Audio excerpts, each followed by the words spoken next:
Welcome back to my channel Mr and Mrs Nehal Upadhyay. मेरे blog में आपका स्वागत है। सुप्रभात। तो आज है सावन का दूसरा सोमवार। तो सावन के सोमवार की सबको ढेरों सारी बधाई। और सावन हमारे लिए इसलिए बहुत खास होता है क्योंकि ये हमारे भोले बाबा का मतलब ये पूरा मंथ ही हमारे भोले बाबा के लिए समर्पित होता है। और इस दिन मतलब सावन के सोमवार तो सोमवार मतलब पूरे सावन में हम लोग इतनी विशेष पूजा वगैरह सब कुछ करते हैं कि हमें बहुत मतलब एक बोलते हैं ना कि बहुत ज़्यादा वेट रहता है सावन का। भले ही भोले बाबा की पूजा हम डेली करते हैं पर सावन में जो पूजा होती है वो एक विशेष ही मतलब शांति अनुभव दिलाती है। तो बस अब मैं आ गई थी रेडी होके अपनी किचन में क्योंकि मुझे लगानी थी पूजा की थाली। और पिछले सोमवार में पूजा नहीं कर पाई थी तो इस सोमवार में पूजा करूँगी। और वैसे मैं पार्थिव शिवलिंग बनाती हूँ हर सोमवार को कि पूरा शिव परिवार बना के विशेष अभिषेक करती हूँ। तो रुद्राभिषेक, लेकिन इस बार रुद्राभिषेक मैं सोच रही हूँ मंदिर पे करवा दूँ और पार्थिव शिवलिंग में डेली अपने उसमें क्या बोलते हैं अपने गमले में बना ही रही हूँ। तो फिर मैं आज अपने जो भोले बाबा मेरे मंदिर में उनकी ही अभिषेक करूँगी और उनकी ही पूजा करूँगी। तो बस मैंने पूजा की तैयारी कर ली थी, साथ साथ में अपने भोले बाबा के प्यारे प्यारे भजन गा रही थी। और आजकल जो लेटेस्ट भजन चल रहा है शिव ही सुंदर शिव ही सत्य, वो बहुत अच्छा लगता है। मतलब सुनो तो बहुत सुकून मिलता है। तो बस पंचामृत में गंगा जल, दही, दूध, शहद, चीनी सब मिलाकर पंचामृत तैयार किया। और ये मेरे घर के भोले बाबा, ये नर्मदेश्वर महादेव है। इन्हें मैंने नर्मदा मतलब जबलपुर से मंगवाया था।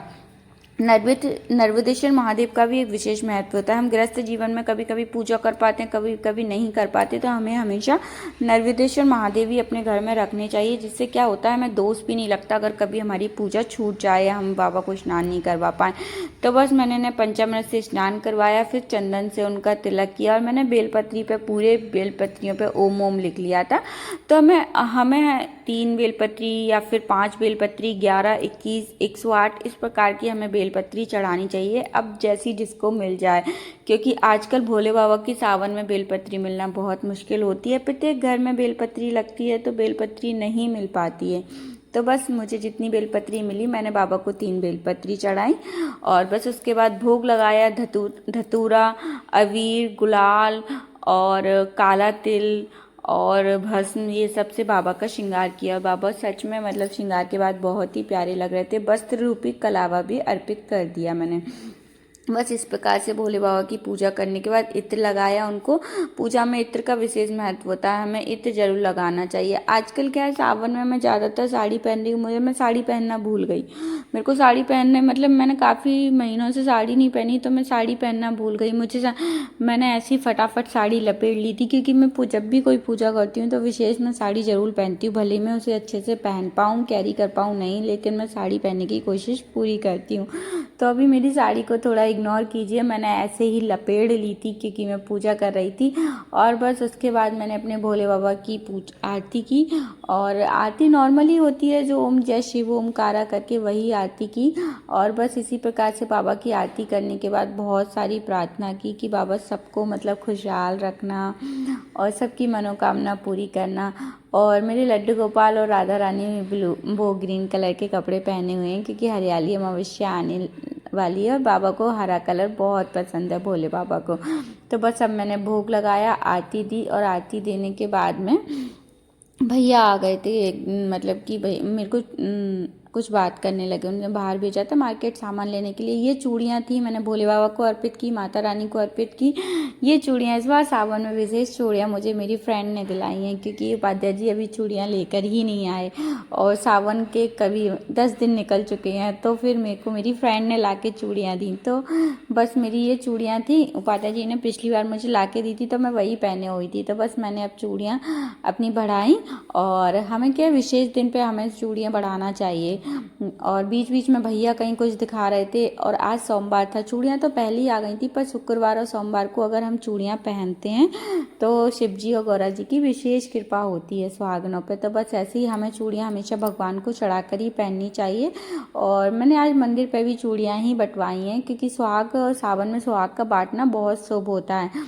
और बीच बीच में भैया मुझे टी शर्ट दिखा रहे थे, दीदी के यहाँ से आए थे तो दीदी दिल्ली से उन टी शर्ट और लोवर वगैरह लेकर आई थी। तो बस मैंने चूड़ियाँ बढ़ा ली थी। आप देख सकते हो मेरे हाथों में हरी हरी चूड़ियाँ कितनी प्यारी लग रही हैं।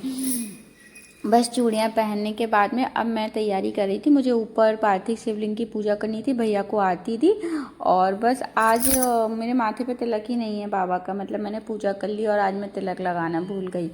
तो बस ऐसा ही होता है, हम जल्दी जल्दी में जो पूजा करते हैं। थोड़े से बेलपत्र बचे हुए थे तो मैं उन बेलपत्रों को बढ़िया से रख दूँगी। और हमें क्या होता है ना, बेलपत्र जो रहते हैं ना, आप न्यूज़पेपर या अखबार में बेलपत्रों को सेट करके रख दो तो भाई बेलपत्र मतलब 8-10 दिन तक कुछ भी नहीं होता, सूखते भी नहीं है और हम यूज़ भी कर सकते हैं।